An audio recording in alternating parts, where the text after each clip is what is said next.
Want to talk today about the DFP. What on earth is the DFP? Well, it's a phrase coined by Jason Leacock and Chris Lard when they were discussing the extra bit of power at the end of the throw.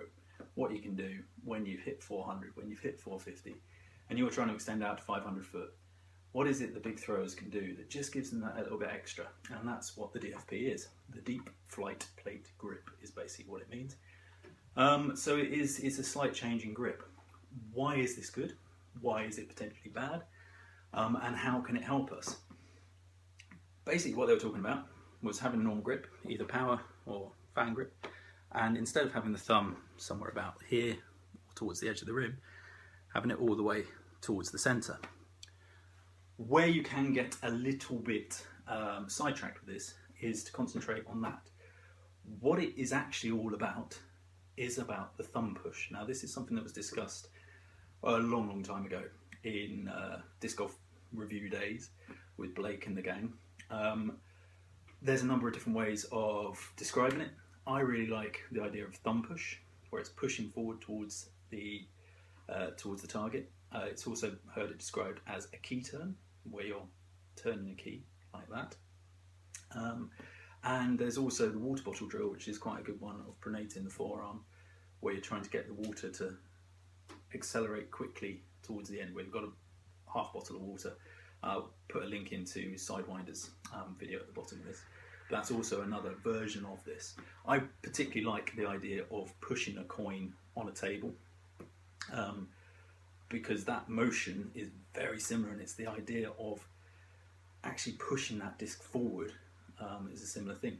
Now, why does the DFP, the Deep Flight Plate Grip, help you to do this better than having your thumb there? Why is that better than that? All comes down to our good old friend, the pivot through the hit. Now this is something again that was discussed, probably about 5 years ago on the famous Myth of the Disc Pivot thread on Disc Golf Review, which currently seems to be down, which is a great shame, so it's a fantastic read, where Blake dropped a knowledge bomb on so many people that the pivot that happens through the hit, for most people, is a passive pivot. It's an inactive pivot, when it should be, for the big throwers, it is an active pivot. What do we mean by that? Well, this is an example of a passive pivot. Grab a disc, pinch it there, move your hand forward, and it pivots around that grip point. You haven't really done anything to make it, you've just stopped your hand and it pivots around it. The idea of the active pivot is to actually pull it through that pivot point, add into it rather than just letting it happen. And that's where you come through and force that thumb forward, pushing that thumb forward and taking it all the way through the pivot. So you've loaded up, everything's come forward and braced, you're into the power pocket, and then you're going to explode out from there by forcing your thumb down the line, pushing it down the line targetward. And that is how you create an active pivot. You pull it into the hit and then you push it through the hit with that thumb push as described. That idea of pushing it through. Now, why does a DFP grip help that more than a sort of more traditional grip on the edge? It's all about leverage. If you've got the disc held there, when you're coming through the power pocket, so this is on the edge, I'm going to try and show you, this might be hard on the camera. Watch where the stamp is. As you come through, stamps at the back, as it unwinds out here, and you get the extension through the hit, Sidewinder's turn, really like it. That stamp is going forward, 180 degrees. And then the back of the disc comes round and it finishes off about 270 degrees, because you've leveraged the far side of the disc from your thumb and brought it all the way around the front. That's a huge rotation in a very short space of time, which is what creates the speed out of the hand and the spin on the disc. It's not that you're trying to pull back on it, you're actually trying to push through it. And that push of the rotation creates the spin. When you have the DFP grip, instead of your point of leverage being about there on the back of the disc, the DFP moves it just an extra little bit around, possibly an inch or so. But what that means is you're leveraging a little bit further back on the disc. So you're leveraging a point about there. And as it comes through, it's going to just try and pull this bit around and make it go even faster. And that's basically it. You're just adding this extra tiny bit of leverage. Whether you get any more rotation on it, I'm not entirely sure. But you're leveraging a different point on the disc. I'm just going to do this with one of my kids' rules to show a point. So, normal grip on the edge there, you're leveraging sort of a point there. That's as you're coming out, you're throwing, well, the idea of throwing the hammer's down there, but you're actually leveraging the back end of the disc here, so you're throwing the hammer from there, and then that's going forward. With the DFP, you're bringing that even further over there, and so that's the point that you're leveraging.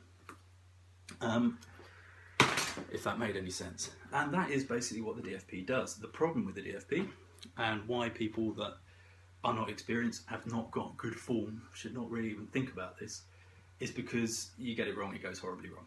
It's something you have to think about a little bit when you first start doing it. It will hopefully become something that happens as you get better. But if you don't have good form, if you are rounding, if you are all over the place weight shift wise, if you have things wrong, if you're not using this backside, your offside to really brace into the front side, all of these things are more important than this.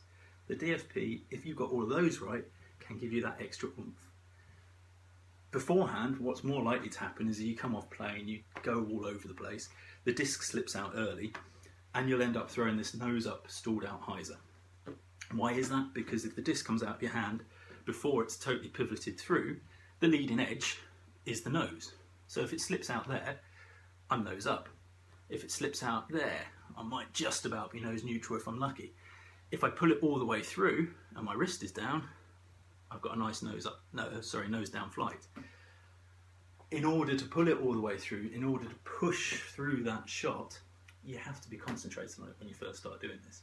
And to be able to concentrate on one part of your shot, you have to have all the other bits just subconscious. You can't be thinking, am I pulling straight? Is my reach back in the right place? Have I got my shoulder under my chin?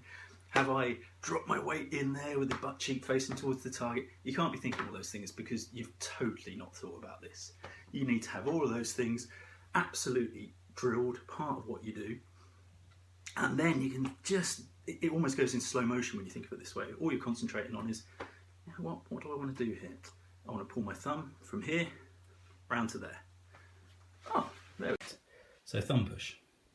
Imagine you're gripping your disc, your thumb's in there, got a coin there, so target is up that way. And it's very, very similar to that motion. See how the coin just shot off across the table? It's sort of a mix between that and a key turn. Sort of anti-clockwise key turn.